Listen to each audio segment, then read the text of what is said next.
এই লোকটি লুকিয়ে লুকিয়ে পিচ্চিটির মাছ ধরা দেখছিল। পিচ্চিটির মাছ ধরা দেখে লোকটি অবাক হয়ে যায় এবং ছিপ নিয়ে সেখানে দাঁড়িয়ে পড়ে। এর ভিতরে মাছেরা বলে ওঠে,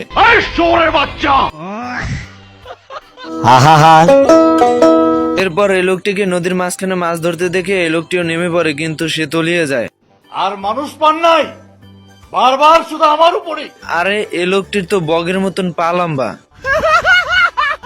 এরপর মাছ ধরা রেখে এখানে আসে পাখি শিকার করতে। লোকটির সঙ্গে এখানে দুর্নীতি চলে। একটি হাঁস দেখে সবাই গুলি শুরু করে দেয়।